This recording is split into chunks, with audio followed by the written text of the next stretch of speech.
गुरुर्ब्रह्मा गुरुर्विष्णुः गुरुर्देवो महेश्वरः गुरुः साक्षात् परं ब्रह्म तस्मै श्री गुरवे नमः तस्मै श्री गुरवे नमः तस्मै श्री गुरवे नमः. We are in Vivek Chudamani. We are looking at going to start from 569th verse. Last week we saw Evam Videha Kaivalyam Sanmatratvam Akhanditam Brahma Bhavam Prapadyaisha Yatir Navartate Punaha. Remaining in unbroken consciousness, remaining in unbroken conscious existence, firmly in liberation from the body, having attained oneness with Brahman, is in this manner such a master thereafter is never subjected to the wheel of transmigration again. Evam videha kaivalyam sanmatratvam akhanditam. One thing we have to understand, and what is that? That this here they say is liberated from the body, isn't it? What would you say to that statement? I'm asking before I go ahead. What would you say? Liberated from the body. What thoughts come to your mind? There is actually no liberation. Say loudly. There is actually nothing called liberation. Okay. Detachment from the body. Feeling of detachment from the body. But if you have never got attached, how can you get detached? Yeah, that's a fallacy in this statement which presupposes that we are attached and therefore we need That's to be right. detached. That is And, the fallacy. and that feeling that we are attached is because the way we are at this moment. That's right. This is a predisposition of all of us. That's why we are individuals. That's why we think, we feel that we have to seek the truth. Yes. Not be the truth. You see? Seek the truth, yeah. So continuously we are creating a journey, and the scriptures are very subtly every here and there, wherever it is possible, they bring our attention back to this point that there is no liberation possible. Yet, as long as you feel you are a body, you must seek liberation. It's a helpful tool. So when he says here, remaining in unbroken consciousness, akhanda sanmatratvam akhanditam, in the kaivalya bhav. Kaivalya bhav is one without a second. See, there are two ways we go around it. One is when we are working on ourselves, we come to realize that aham brahmasmi. Understand? When we are working on ourselves, whatever sadhana we are doing, whatever contemplation we are doing, shranam, mananam, nididhyasanam,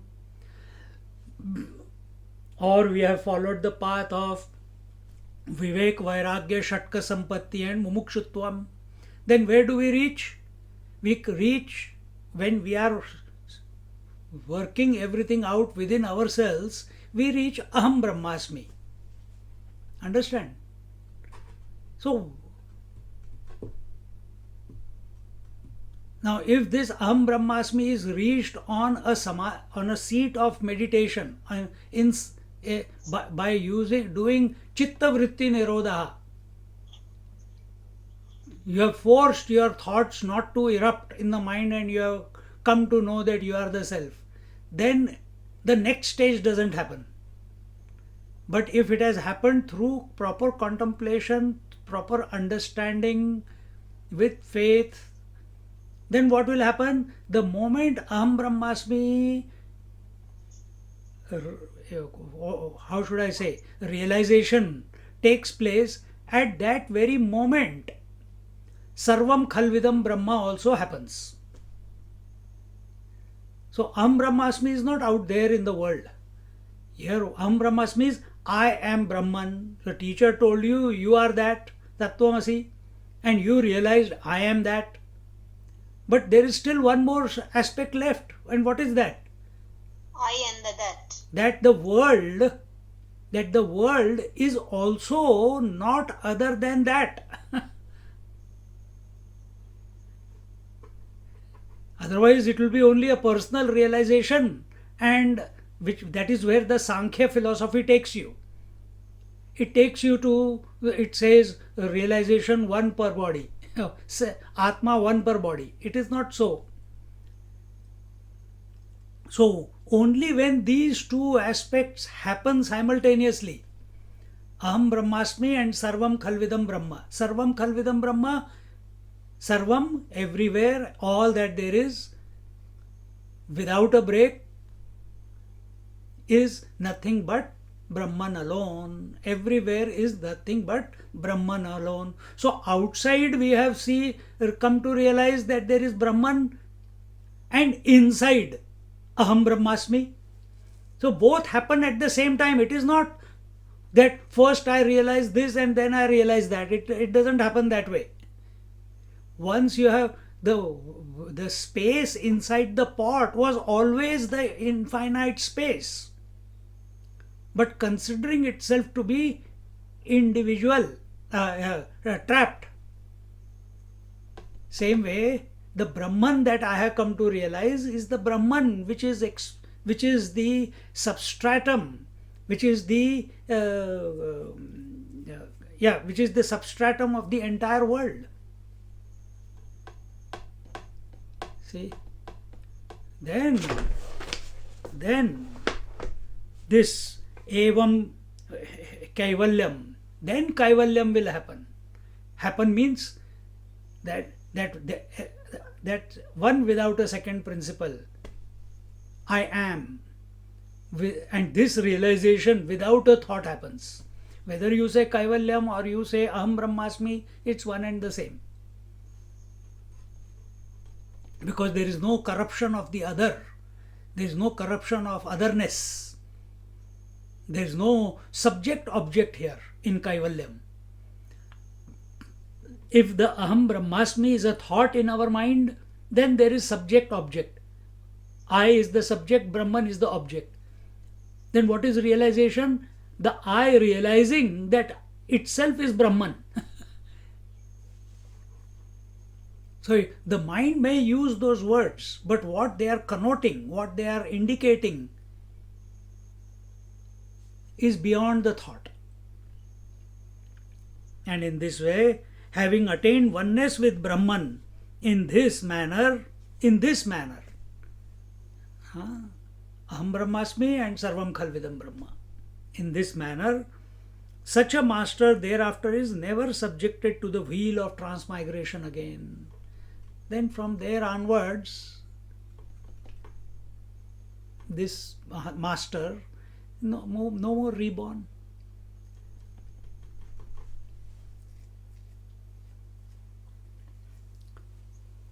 We have a very, very unhelpful default setting set up within this equipment. I'm very careful to use the words within this equipment, not in ourselves, in the equipment, in the mind. And what is that default setting? That I was born, that this world was there before I came, the world will continue to be after I go. because I see the world is there when so many kids are being born. The world is already there. Who is hijacking my screen? Renuka? Huh? Because we see children are being born, the world was already there. And so many people are dying, the world is still continuing. So that we believe for ourselves that becomes our data. That this world was there before I came and this world will continue to be after I go. Default setting.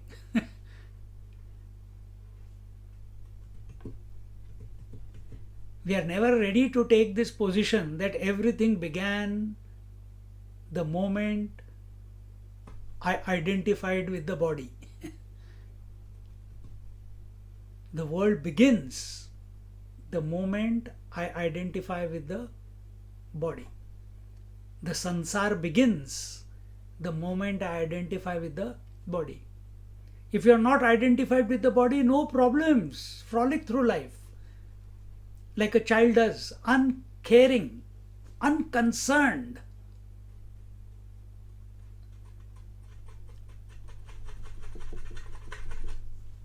And when we get attached to our body, then the moment we start thinking that I am this body, from that moment onwards, the challenges keep mounting, keep collecting.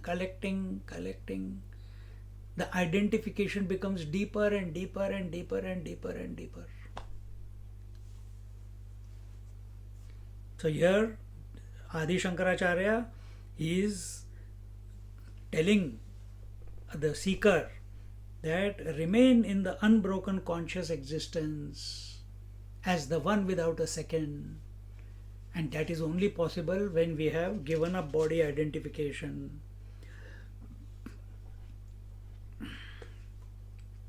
And then you will never be reborn. Now today's verse, Sadatmaikatva Vijnanad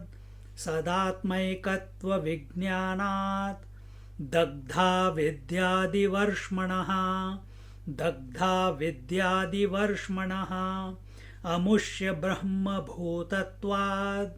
Amushya Brahma Bhutadvad Brahmana Kuta Udbhavaha Sadatmaikatva Vijnanad Dagdha Vidyadi Varshmanaha Amushya Brahma Bhutadvad Brahmana Kuta Udbhavaha. The conditionings of the body, etc., which are born out of ignorance, having burned in the fire of knowledge of identity between the individual self and the absolute self, the knower of Brahman becomes Brahman itself. Thereafter, how can there be a birth of Brahman? The teacher is telling the student, how can there be a rebirth for you once you have accepted that you are Brahman, that you are the infinite one. You are the infinite, blissful, conscious, continuous reality.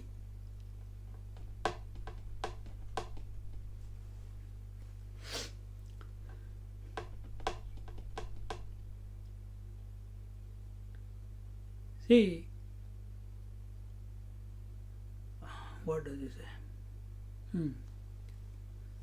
So the condition. Swamiji, this rebirth is a concept when we think that we are being born and we die. If that is not there is no rebirth for anybody, isn't it, Swamiji? It's not that you are born and you are dead. If you are identified with the body, that's right, then the phenomena of birth and death is a foregone conclusion. yes, Because nothing in this world that has come into existence, because our body has come into existence and we have got identified with it. Anything that has come into existence will go out of existence. And that's the nature of the world. You cannot do anything about it. but about the guru, that they say it's once he realized and he will not be reborn again. That's that statement. I mean, Get there and let me know. Get there and let me know. Okay, but he was never born, isn't it? That's what we are studying, isn't So it? exactly. Nobody is born. So there is no birth and no death in the absolute one. Yes. Yet at Even this. for us too, Swamiji. So Even for us. so are we teaching these scriptures to the absolute one? No. Yeah. We are teaching these scriptures, or we are contemplating on these scriptures because we think we are not that yet, isn't it? Yes, Swamiji. Yeah. Because the day you come to know that you are that, you will start teaching me, and I'll gladly listen. Okay, See? Swamiji. Yeah, I See, understand. but you understand that Yeah. these scriptures are not for the realized one. Yeah. These yeah. scriptures, this understanding, because Trust- then right now with great commitment we come on every Wednesday to listen, to contemplate on these verses, Yeah. and if we miss one we feel, oh my god, I missed, I must catch up, or what did I miss, or this or that. But when for the masters also listen sometimes. Yeah. But if they miss it, do they miss anything? No. If they have not been able to go to a satsang, do they feel the pangs of guilt that I did not go to the satsang? No. No. Because what would be the disposition of a realized master? There's nothing to learn. There's nothing to keep and nothing to. No, it will not be. See, if you say that there is nothing to learn, then you are taking a position of individuality. Yes. Then sure, what that's will be fine. his disposition? That everything is as it is. Yeah. Everything is as it is. That's right. And when yeah. everything is as it is called Leela. Yeah. It is a game. Hmm. At the ephemeral level, it is a game. It is called a Leela. It's complete, isn't it? It is complete. So when Sai Baba gives food to the dog to eat, and he doesn't feel hungry after the dog eats food, what does that aspect of the story tell you? That he is one with the total creation. Yeah. That if someone else eats, he is satisfied. Like a mother, if the child has eaten food, the mother is satisfied. Yeah. See? But Thank we you. are living only at our body level. Yeah. My satisfaction. Who cares about the rest of the world? Hmm. Swamiji, is it true that if we accept the objective world, this life, birth and death will continue? You accept the objective world only and understand. Yes, what you are saying is true. But where does your objective world begin from? That's my question. From misunderstanding about oneself. It starts Looking from outside as me and others. yeah. Who told you? Did you know that your world began from misunderstanding yourself? No, we were probably given that information that you are so and so. So your world begins from your body. Correct. If the body is not there, mind is not possible. Yes. So the mind, yeah. Okay. If body is not there, mind is not possible. So from the body it begins. So your objectivity begins. I keep saying this example again and again. This is a computer. I know this is a computer. I am not the computer. This is a body. I know this is a body. But I'm not the body. I'm not the body. and the drama begins. And the drama begins. From that very moment, the drama begins. Now we take the drama seriously. Master doesn't take the drama seriously. That is the only difference. We collect memories of this drama. Master doesn't collect the memories of the drama.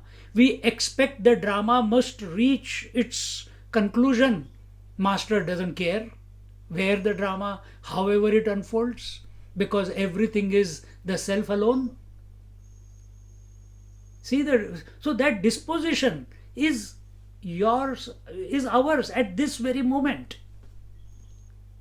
But we must have the courage to live that way. Courage is required. Faith is required. The moment little bit of something deep meditation happens, our fears begin. That how if I forget about my accounts, how if I forget about my investments, if I forget about my I will not be able to do this, I will not be able to do that, and we sabotage our realization. We don't trust.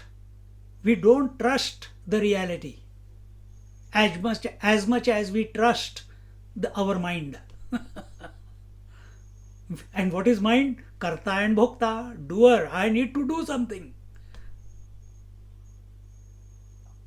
So it requires a humongous faith and patience and courage to die. And you have that ability. Because every day with faith, you dive deep into the sleep, even though you don't know what it is. The waker knows he is going to get annihilated in the sleep, yet he every day surrenders to it. Why is it so difficult to surrender to the self, which is even more blissful, infinitely more blissful than sleep? So these are the questions we must ask ourselves. Where am I falling short? And don't work it out in your mind. Put it on paper. Otherwise, very quickly mind hijacks and takes you in a different direction. And stay with it, stay with it, stay with it, stay with it. It's only a click. It's only a click. Parikshit, if you have heard the Bhagavatam that I am taking, Parikshit Maharaj has not done any sadhana. 7 days he sat in front of Shukdevji Maharaj and listened to the entire Bhagavatam. And in the entire Bhagavatam, through stories and different teachings, Hamsa Geet, this Geet, that Geet, this story, that story, somewhere Lord himself in Uddhav Gita, the 11th canto, so much of it is Uddhav Gita, where Krishna is giving final instructions to Uddhavji Maharaj. It's all Vedanta. It's all what we are studying here is what is given in Bhagavad. But nothing Parikshit practiced. All he did was he was absolutely aware of the instructions that were given, and he was subjective. Arjuna did not practice anything. He did not practice the karma yoga, he did not practice the dhyana yoga, he did not practice the vibhuti yoga or the bhakti yoga or kshetrajna yoga or gunatita yoga. Nothing. Shraddhatraya vibhaga yoga. Nothing he practiced. Where's the time to practice?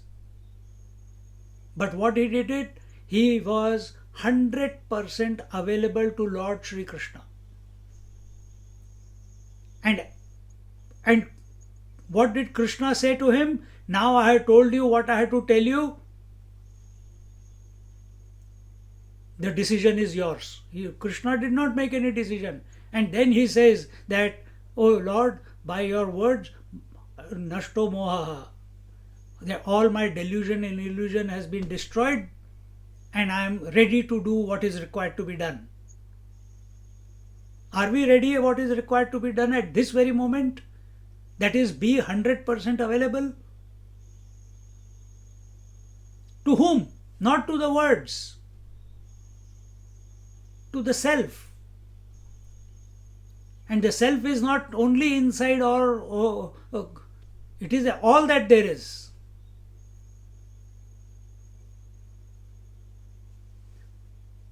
Brahman is the word used with respect to totality. Atma is the word used for that Brahman within this body. With respect to the creation, we use the word Brahman. With respect to this micro creation called the body, we use the word Atma. That's why it's called Brahmatmaikya Bodha, where the Atma is one with Brahman. It's a beautiful statement, but and these are all indicators. But can you tell the space inside a pot that the space inside the pot has to become one with the space in the with the total space?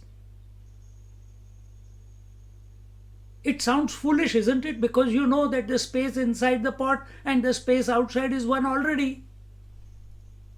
Yeah. So why is this statement? Because we are not accepting it.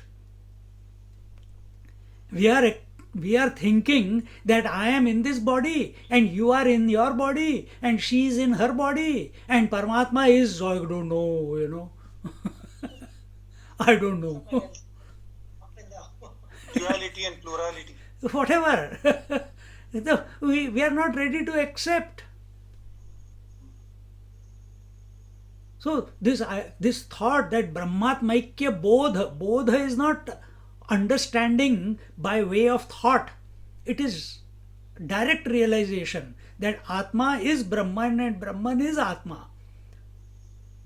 And because we are so addicted to thinking, unlike the space in a pot, it doesn't have to make any journey.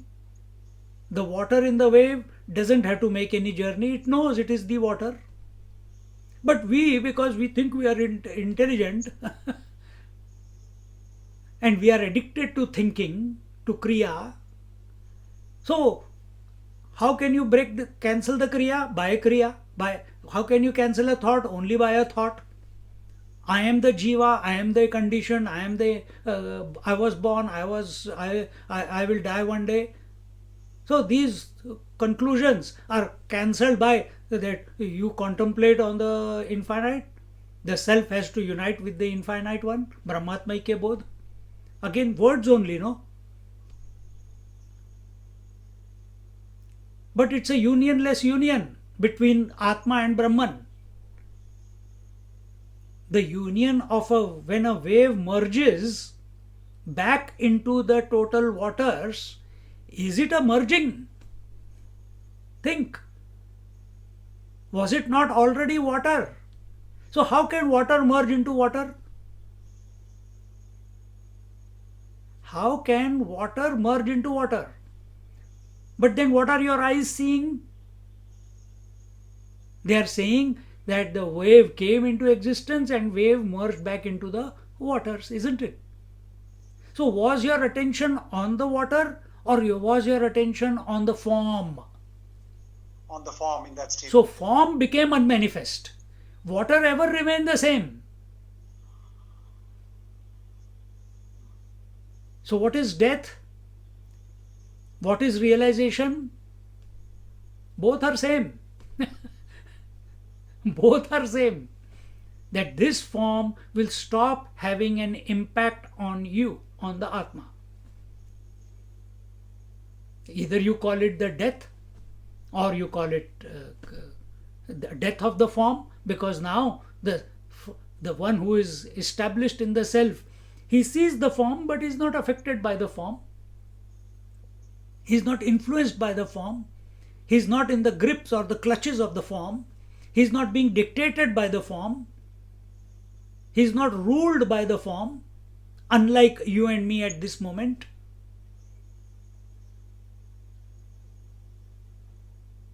See?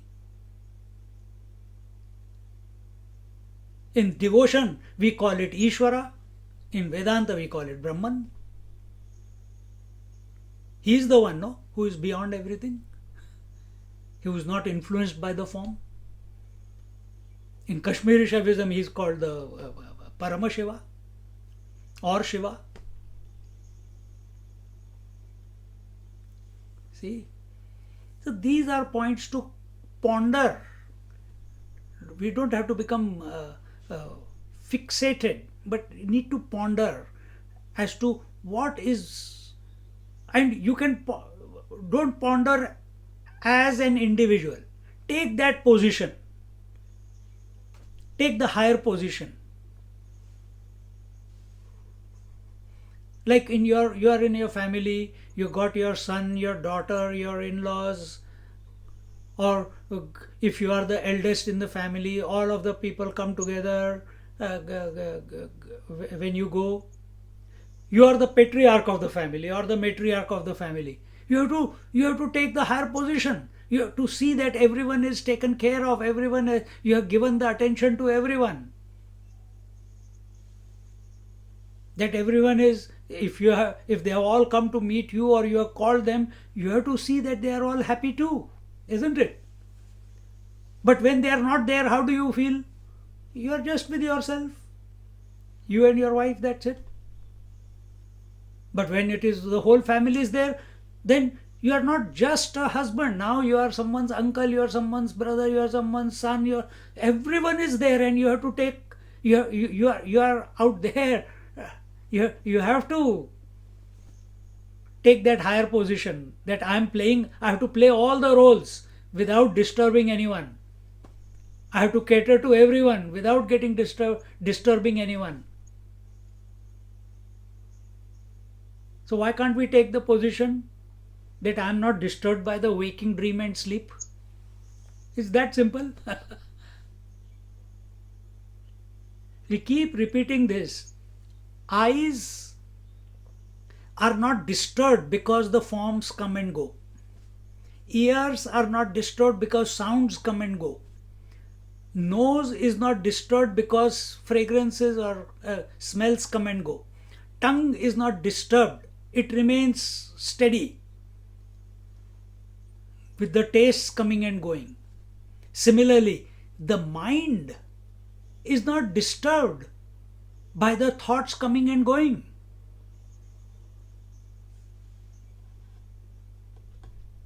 Mind is also not disturbed because it's the job of.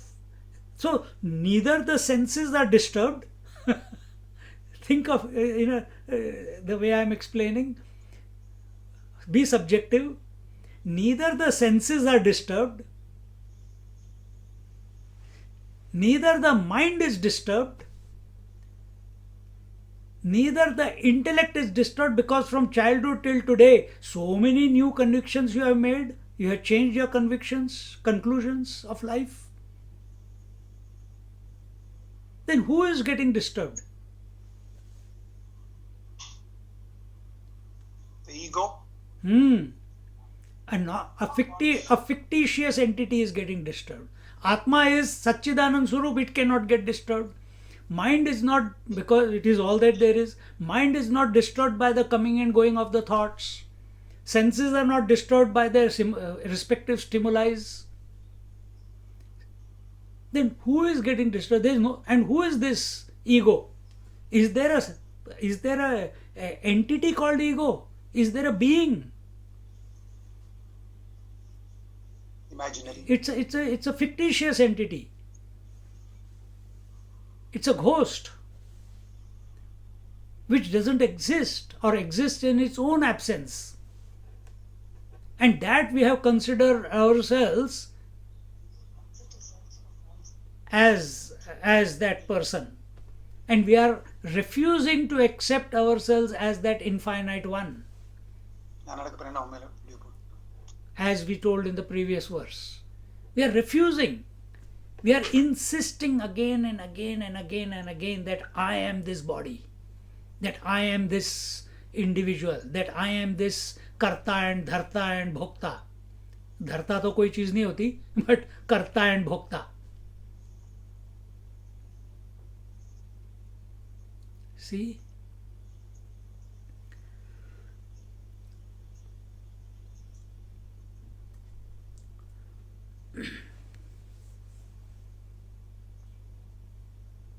So, when he says here, the conditionings of the body, etc., which are born out of ignorance, having burnt in the fire of knowledge. So, where is this fire of knowledge? This fire of knowledge is when this individual is contemplating on the infinite, and this fire is born only when he is subjective. If it's a mere, if it's a mere thought at the level of thought, it may generate some heat, but it will not be able to burn away all the identifications. It will not be able to burn away all the conditionings. It will not be able to burn away. Only when we are subjective, it burns away everything.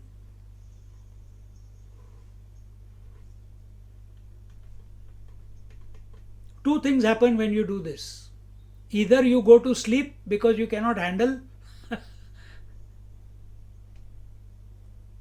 or the other is you come to abide. But in that process, how effortless, think of it, how effortless is the burning away of objectivity, of all your memories, of all your relationships, of all your possessions, of all your aspirations, ambitions, so gently, without any friction, without hardly any friction. They all leave you, or they are burnt away when you are thinking of sleep every night, isn't it? Effortlessly it happens. But in the waking state, when we say you contemplate on the self, the mind goes and finds n number of excuses to get attached to the world. Then the question is why? Why does that happen? Because the reverence that the mind has towards the sleep, it does not have towards the self. The sleep experience it has had for so many lifetimes maybe. So it is convinced that tomorrow I am going to get up.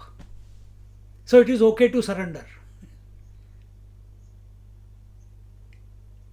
It is okay to surrender to sleep because tomorrow morning I will wake up. But if I surrender to the self, tomorrow I will not wake up. It says there is no rebirth. See, उसकी फटी हुई है. किसकी? इस ego की. इसलिए he'll find, the mind goes and finds some excuse to sabotage the whole process. And to stop this sabotage, to stop this distraction, we have to invoke the faith, the reverence that this is important. That's why I said before, you need immense courage. Shraddha, saburi and courage. See? So this is our game. How we are falling short, even though we are understanding when we are in satsang, but we are falling short somewhere. That's why it is not clicking. That falling short is this, what I just explained to you just now. So how can you overcome? Have great reverence, not just a passing reverence, just not because the scriptures are saying it. It is important, the scriptures are saying it, that's why we are following it. Masters have realized it, that's why we are following it. But that is external, by other people's reverence we are taking. No, do we have in our heart? Like when you got married, now you have got reverence for your partner. You can't think of a life without him or her.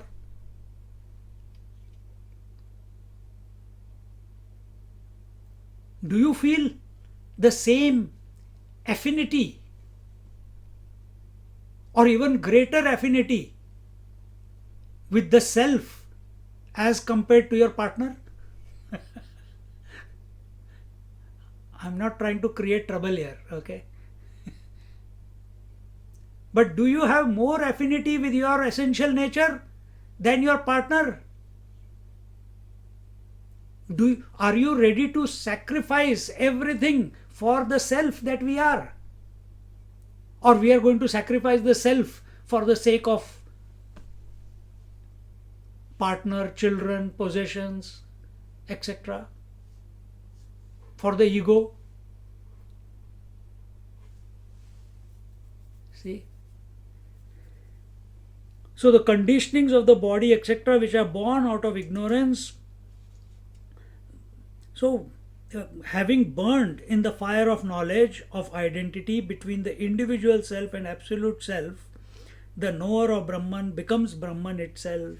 When the last, in this fire of contemplation between the individual self and the absolute self, when everything is burnt away, as Jnaneshwar Maharaj says, the fire will burn only as long as the camphor is there. But once the material called camphor burns away to the last bit, with that fire also finishes, isn't it? Isn't it? So what is this fire? What is this fire, or what is this camphor? This camphor is the individuality. And it is contemplating of the infinite, of the absolute truth.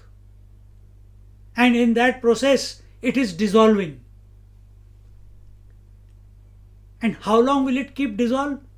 Till there is nothing else left to dissolve in the fire or to be burnt away as a result of that contemplation. Then when the material, meaning material, what is the material that is required? Everything that the individual is attached to. Do you continue to have thoughts after you go to sleep? Will you continue to have thoughts after you come to abide in the self as the self? No. So, how long will this fire of contemplation continue? Till you become completely detached, or the individuality gets completely dissolved. And once it's dissolved, a new you is inaugurated. And that is called a Mahatma, who is not opposed to the thoughts, presence or absence, who is not opposed to the presence and absence of the world. Because this Mahatma's disposition is from that moment onwards. Because when the individuality dissolved completely, then Brahman is Brahman, Atma is Brahman, Brahmatmaikya Bodh has happened. Then why was if space is already the total infinite space, then this consciousness, individual consciousness, is already the infinite consciousness. Yes, it is true, but we are not ready to accept it. That's why we are seeking. That's why we are working it out. That's why we are contemplating on it. But if you create certain, now we are like that, what can we do? We can't do anything about it. But from where we are, we have to begin. So if we bring about a disposition, a condition wherein the individuality dissolves, like it does in sleep, without us going to sleep,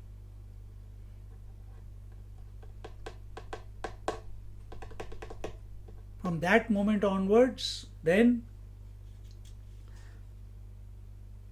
Brahman becomes Brahman, Brahma Bhutadvat Brahmana Kuta Udbhavaha.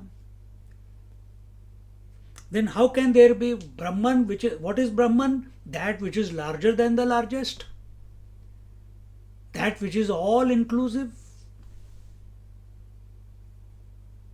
within which all the possibilities are there, which is complete, then that which is complete, how can it be reborn? Birth means incompleteness. Birth and death is only for the incomplete one. See?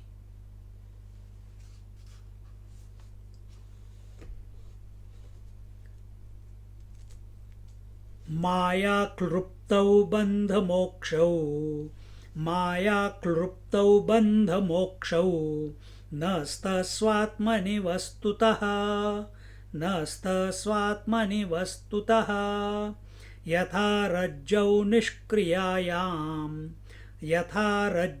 निष्क्रियायां सर्पाभासविनिर्गमौ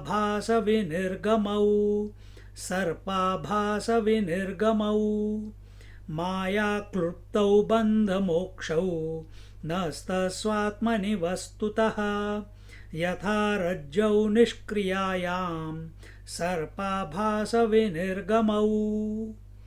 Bondage and liberation are created by Maya. Eventually they are nowhere in the self. It is like the appearance of a snake. Vision in the inert rope is a delusion alone, not in reality. See, Maya, I have mentioned this before somewhere in Vivek Chudamani and many other places. Maya, how do you accept Maya? How do you see the workings of the Maya?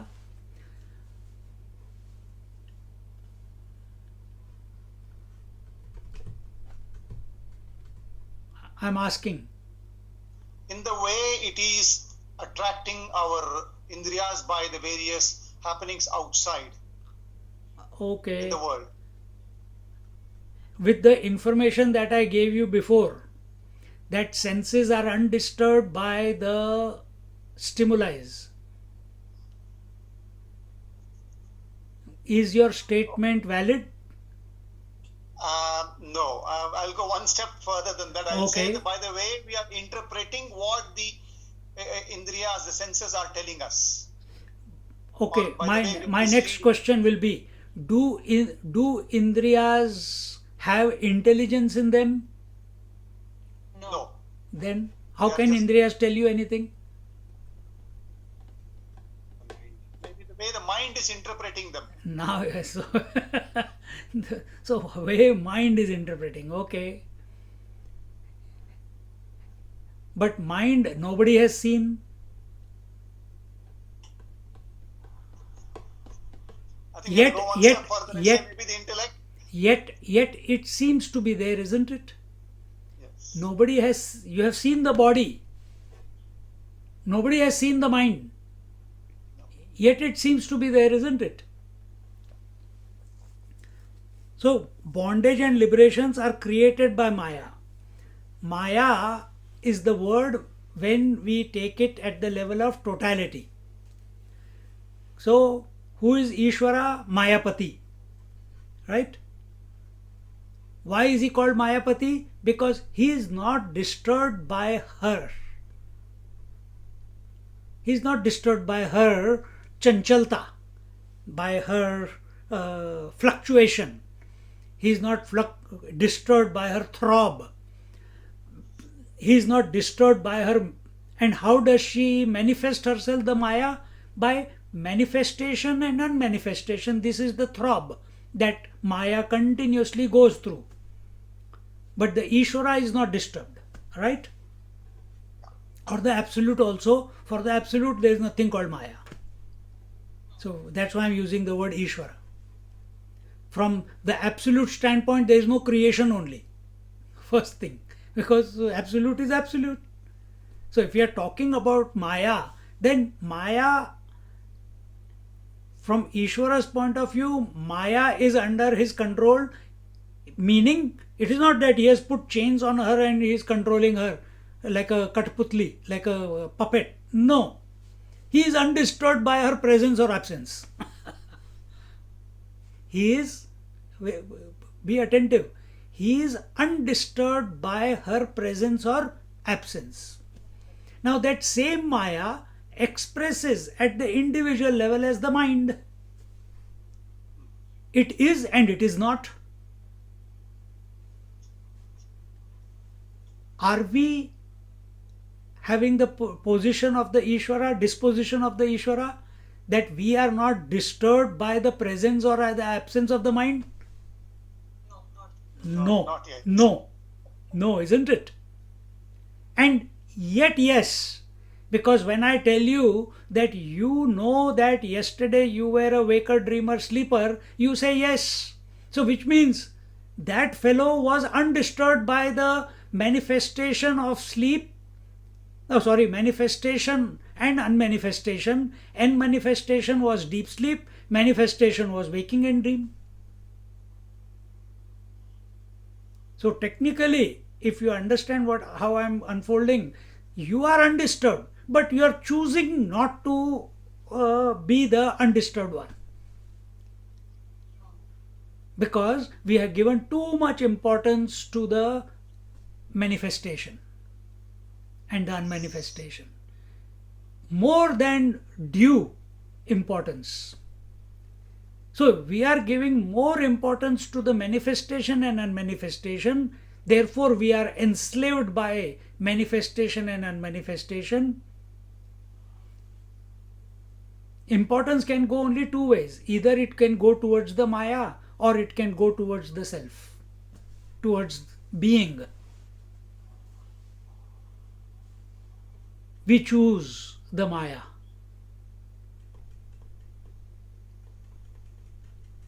And the moment, so according to the Ishvara Srishti is that in the presence of Ishvara, the Maya, when it manifests as Sattva, Rajas, Tamas, then it comes as the Hiranyagarbha, then it comes as the Virat Purusha. And what is Virat Purusha? Virat Purusha is, from the tamas aspect, the space, air, fire, water, earth, the total body is created. The total body is created. And the consciousness which is expressing through the total body,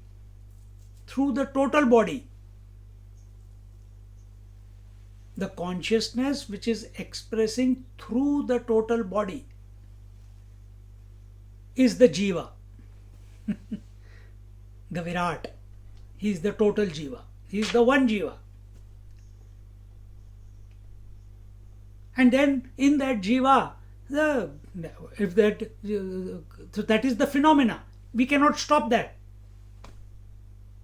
So the senses are there, the mind is there, the waking, dream and sleep are there.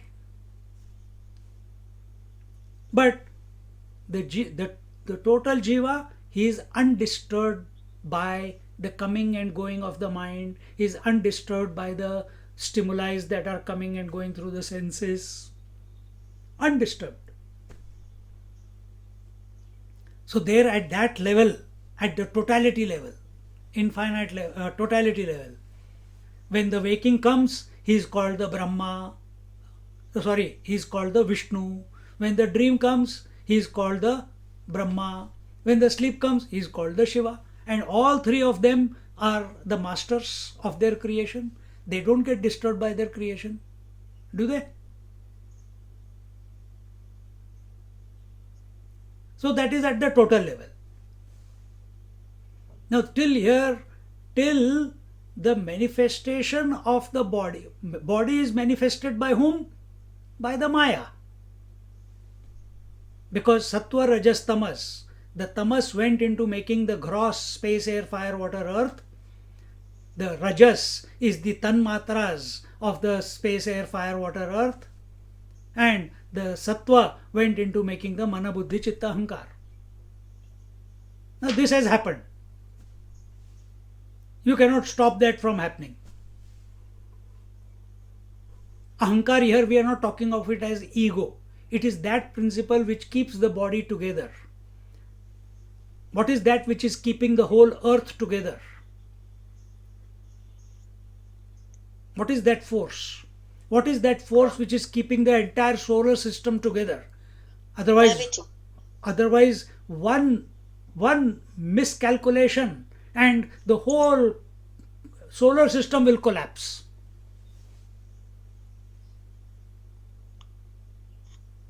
What is that which is keeping your body together? I'm not talking at the only in waking, in sleep also. You are not there, but something is keeping it together. It's not making it. It's not allowing the space to merge in the total space, the fire into total fires, the water into total waters, which in our terms is called as death. So what is it? What is that which is, even when we are not conscious of our body, the blood is flowing, the food is getting digested? Who is that? That is the ahankar principle. Now till here is the Ishvara's creation. Till here is the Ishvara's creation. Then where is the Jiva's creation? In the mind. Then this fellow, this ahankar, he accepts that I am this body. Manifestation of light is a foregone conclusion. If electricity is passing, light will express. Light will express. Life will express. So once the body is created, life will express out of it.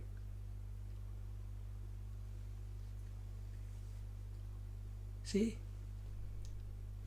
Life and ego, they are two different things. Life is a principle. Ego is born out of attachment, out of acceptance that I am this body.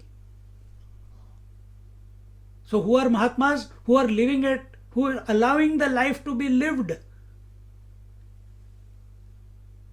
They are allowing the life to be lived. They don't say that this is my body. And even if they say, it's just as a matter of fact, there's no attachment there. But we are totally identified with our body. And therefore here it says that for this Maya, so this mind, which is the expression of Maya at the individual level, bondage and liberation is for this mind. So because we have accepted ourselves to be the body, we have accepted ourselves to be the subtle body. Subtle body is the mind.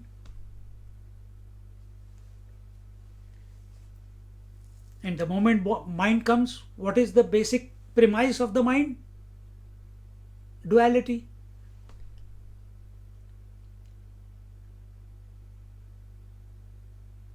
That the world out there is separate from me. So the space inside the pot is thinking that the outer space is separate to it. The wave is thinking that the water is separate to it. The ornament is thinking the gold is separate to it. Just like that, we are thinking that the infinite, the absolute pure consciousness, the absolute reality is something to be achieved, is something to be merged into, something to be realized. So, because we have got identified with the gross subtle causal body and accepted it as I, now naturally when you accepted something as I which you are not, now liberation will be getting free of that gross subtle causal body. So the idea, because mind is where the duality is. So if you are bound, in your mind you are thinking you are bound, then in your mind you will have a concept of liberation also. If you think there is inside, there will be outside also. If you think you are awake, then there will be sleep also. If you think you are attached, then there will be detachment also. If you think you are rich, then there will be poor also. And this way the mind is where all the duality expresses itself. So bondage and liberation are only expressions of the mind. In absolute, there is no bondage and liberation. Is the space bound by the air, fire, water, earth? Is the space bound? Is the space affected?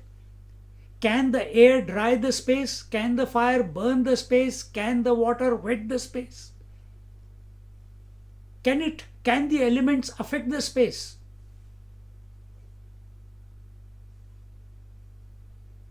Think. They cannot even affect it even an iota.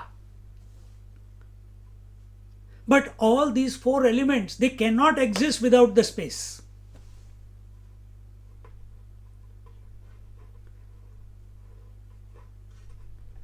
Same way, the instruments or the gross subtle causal body, they cannot exist without life, without the Chaitanya Purush, without the consciousness, pure consciousness, without the substratum.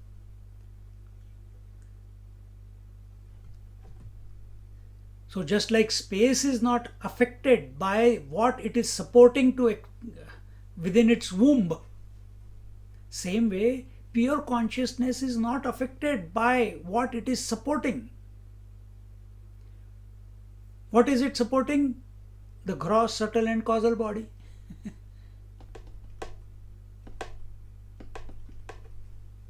Ishvara is not affected by the gross, subtle and causal body.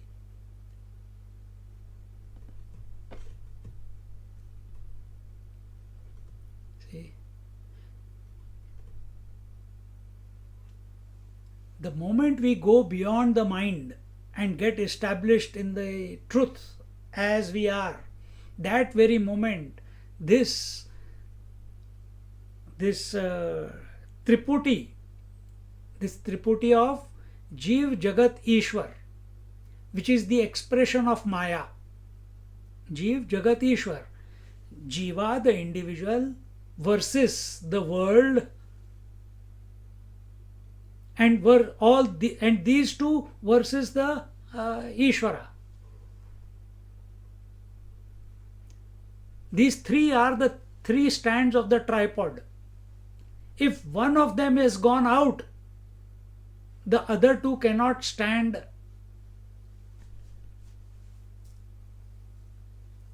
So what is the cause of this whole world? We say Ishvara. If you take Ishvara out, it will become meaningless. Who created? If the world is not there, then there is no purpose of Ishvara and Jiva. And if Jiva goes out of the equation, then Ishvara and Jagat have got no purpose.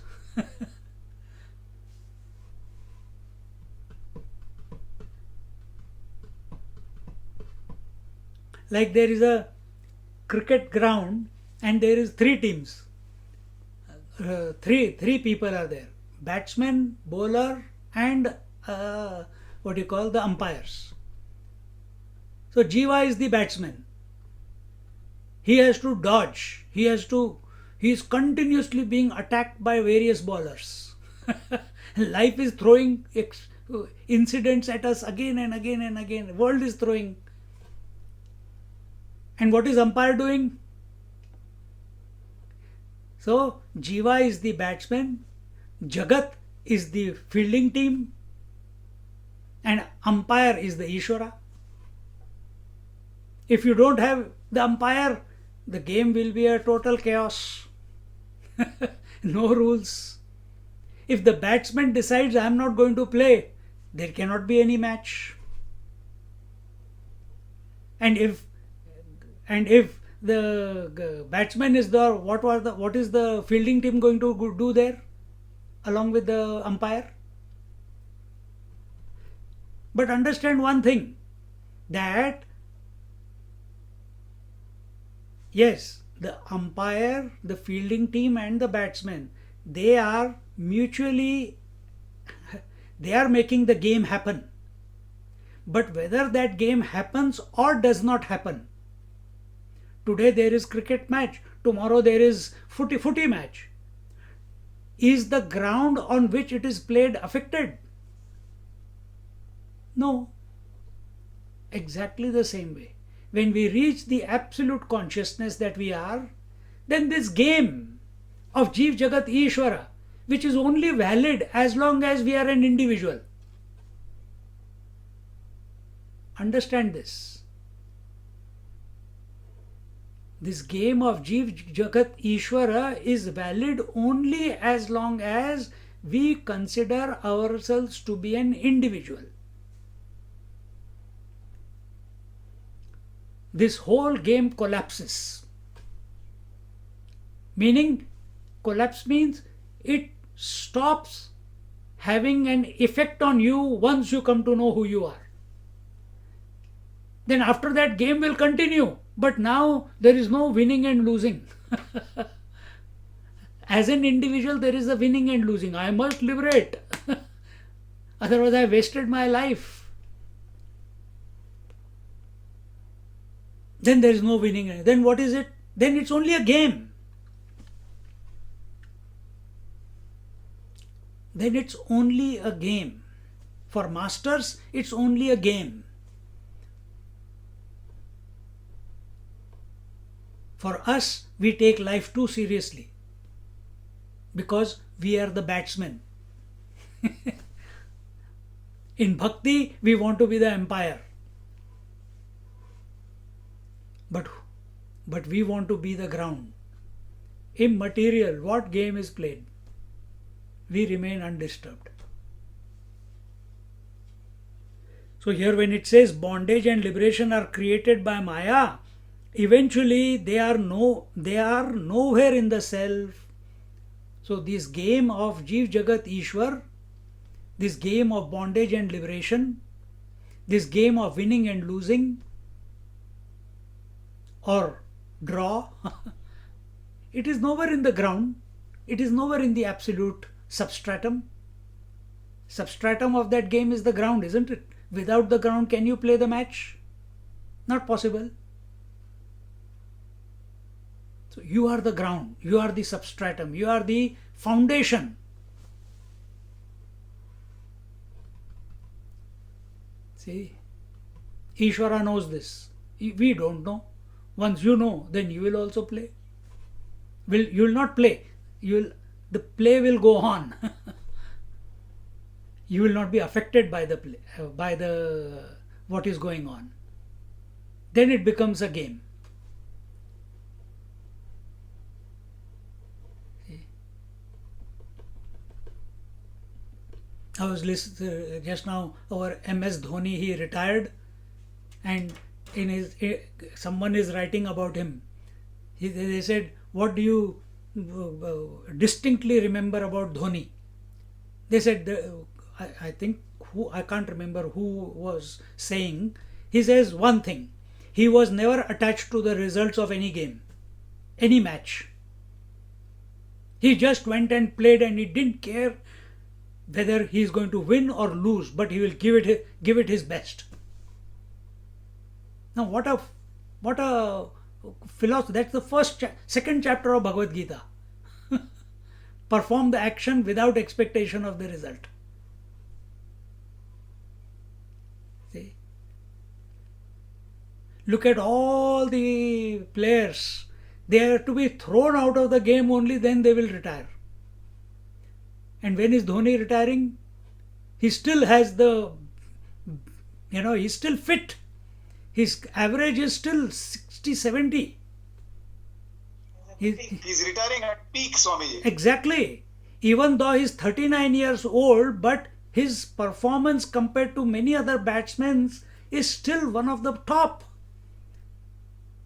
So when should we come to realize?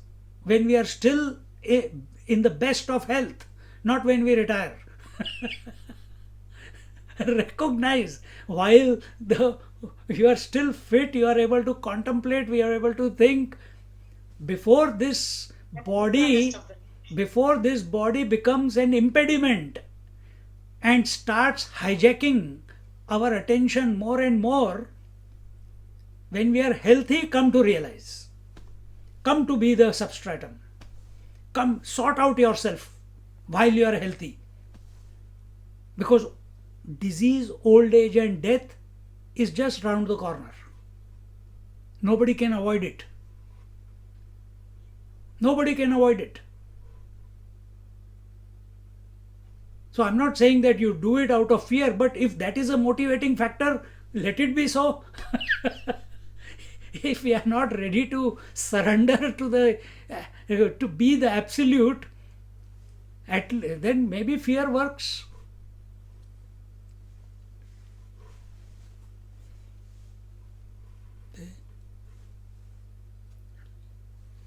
Like everyone, when we were in the ashram, the presence of Swamiji used to make every one of us discipline. We are playing before the class. We come down from our rooms and we are chatting away, mucking around. And the moment we hear the khadau sound around the kitchen, around the dining hall, khatak, khatak, khatak, khatak. So we always had one person looking out. How far is Swamiji? And the moment Swamiji is coming, everyone sits down and we start doing the chanting as if we are so wonderful students,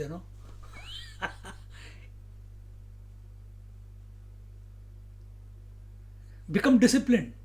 Why? Out of fear, out of respect.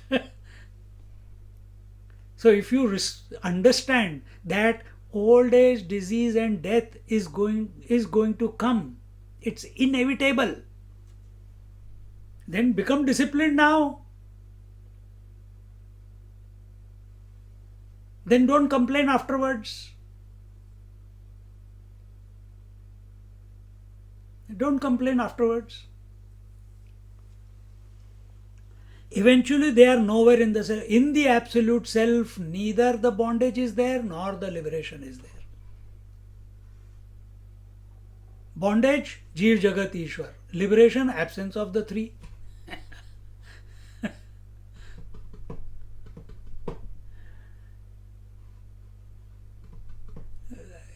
ये च्यवनप्राश खाना पड़ेगा कि जीव जगत ईश्वर तीनों दिमाग में से निकल जाएगा.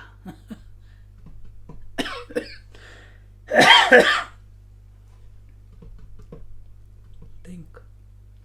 It is like the appearance of the snake vision in the inert rope is a delusion alone. It's not in the reality. So, does the rope know there is a snake? Does the rope, first let me say, does the rope become snake? Yes or no? No. No, Swamiji. No. Yeah. Good. So rope does not become snake. After the snake has been realized that it is not a snake, does it go back to rope? It was always a rope. Answer the question. What? Snake was always the rope. No, the rope was always a rope, so it doesn't have to go back to being a rope. So how can you did not listen to my question then? Sorry. When we have realized that snake is only a figment of our imagination, does the snake go back to rope? Yes. Who said? Maha. Huh? I. Ah. Yes. Does the snake go back to rope? Is rope only. It's still a rope. No, Swamiji, no, there is no snake, so how can it go back? Discuss between yourselves. देखो मजेदार चीज है. There's no snake, so we can't go back. It's like Jiva going back to Brahman. You are saying that. We are not. We are taking the example of Jiva as the snake. So my question is, once you have realized snake was an illusion, can the snake go back to rope? No, Yes. Swamiji. No. No. Yeah. No. To just disappear, that's it, because it's an illusion. It was never When it goes there. away, what It remains was is zero. it was never there in the first place. So how can it go away? Correct. It was It's like it the was mother and the woman. it was never there in the first place. When the wife dies or the husband dies, does the husband come back to the man? Merges back into the man? No. He's always the man. It was always He's always the man. So where was the husband? in the mind. In the mind. In the Yo, mind. yo, yo, yo. Husband was an illusion. Illusion. Illusion. A role. Because when you say it was in the mind, then again you are accepting that there is something called mind. So I am taking you in a different angle of approach. Answer is correct, but not in this context. I want to tell you that when the snake is accepted as a snake instead of a rope, understand? So why did we accept the rope as a snake? Because we were deluded. Where is delusion? Delusion is inside. In the mind. Delusion is in the intellect. And once we are deluded, what are we deluded? That I don't know who I am. Then what am I? Then the mind, that delusion then expresses as illusion outside. The forgetfulness of our essential nature, the non-apprehension of the self, expresses through the mind as misapprehension, projection. Non-recognition of the rope as rope gives rise to the appearance of a snake.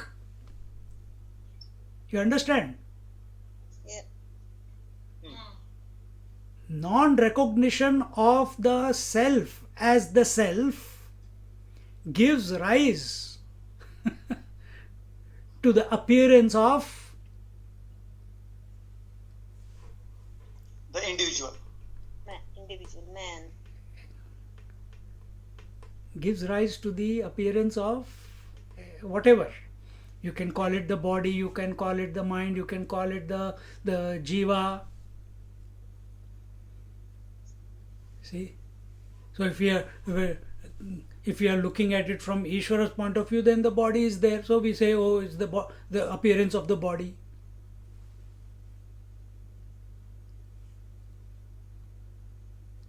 So non-recognition of the rope as a rope has given rise to, or our mind projected that rope as the snake. Snake. So we have not recognized our essential nature, so we are imagining on that substratum, on that essential nature that is our nature. What are we imagining ourselves to be? I am the body, I am the breath, I am the mind, I am the intellect. And then, having projected the snake, I go through the experience of fear and whatever. And once I realize that snake is only a figment of my imagination, it was an illusion, it was not the reality, the snake, which was existing in its own absence, goes away.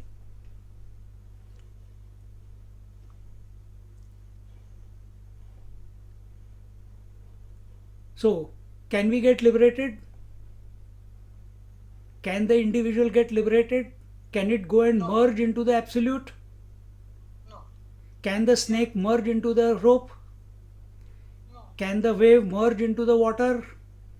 Can the ornament merge back into the gold?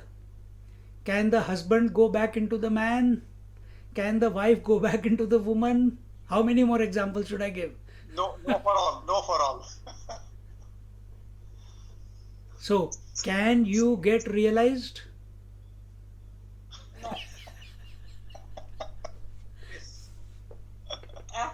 How's that? Oh my God, we studied 570 verses only to come to why didn't you tell us in the beginning? Then we wouldn't have racked our brains.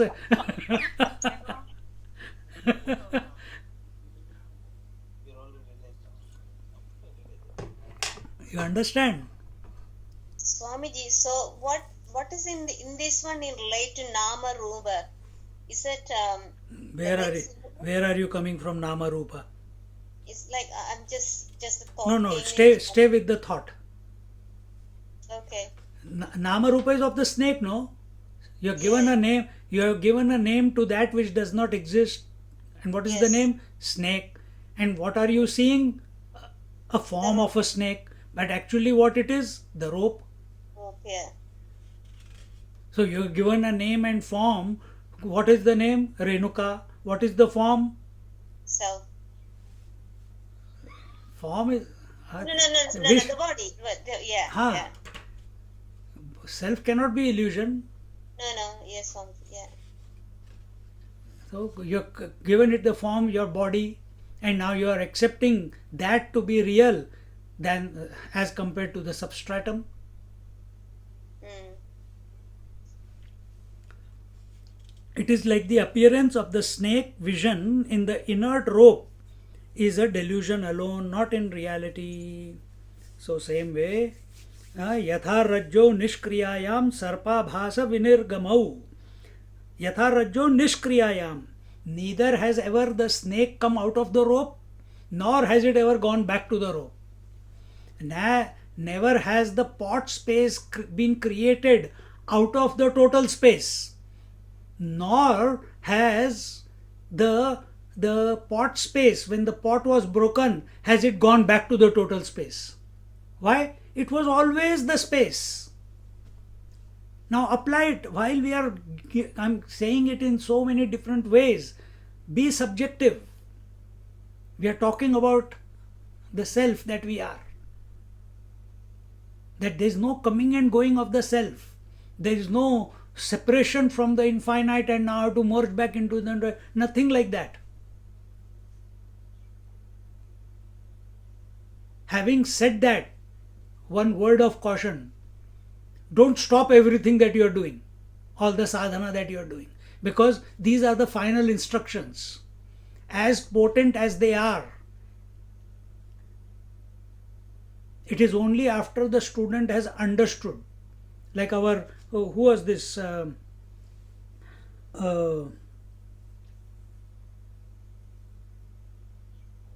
Who was this from Madras here? Who was this great master? Ramana Maharishi. Huh?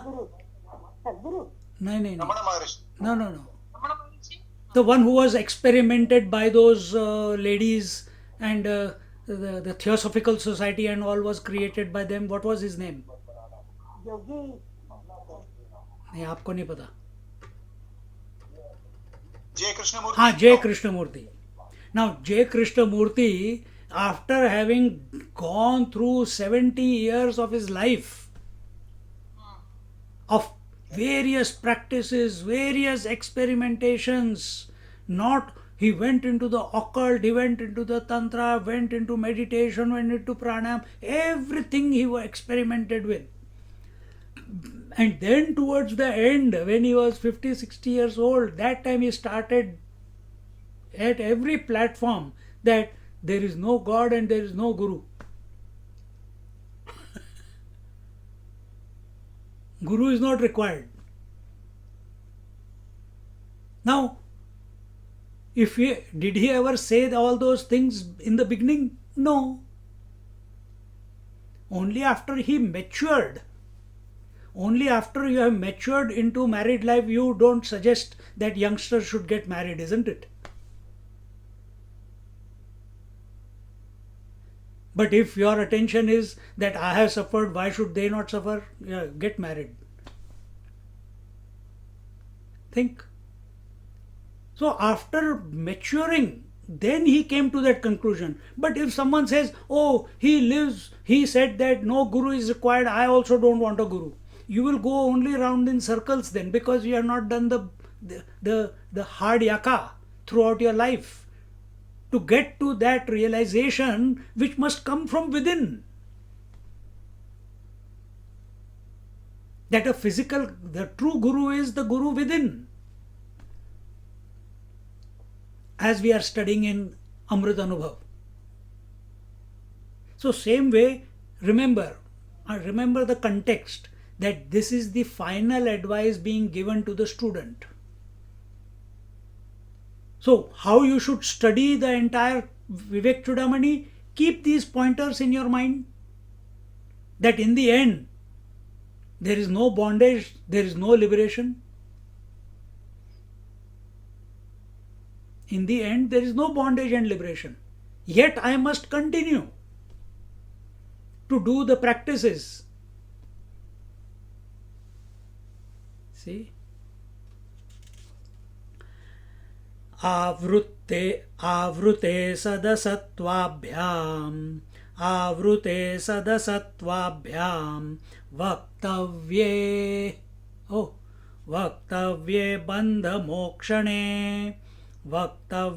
बन्धमोक्षणे नावृत्तिर्ब्रह्मणः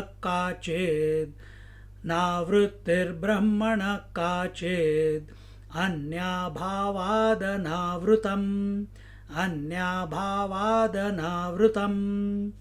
यद्यस्त्यद्वैतहानिः स्याद्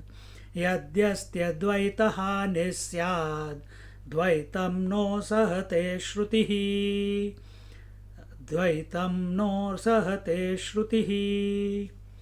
आवृते सदसत्वाभ्यां वक्तव्ये बन्धमोक्षणे नावृत्तिर्ब्रह्मणः काचिद् अन्याभावादनावृतम् यदस्त्यद्वैतहानिः स्याद् द्वैतं no सहते श्रुतिः. So what is the 71st verse, 571st verse? Now we'll look at it in our next class. It's already 9 o'clock. Om Purnamada Purnamidam Purnat Purnamudachyate Purnasya Purnamadaya Purnamevavashishyate. Om Shanti Shanti Shanti. Harihi Om. Shri Gurubhyo Namaha. Harihi Om. Sit quietly for half a minute.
Hari Om.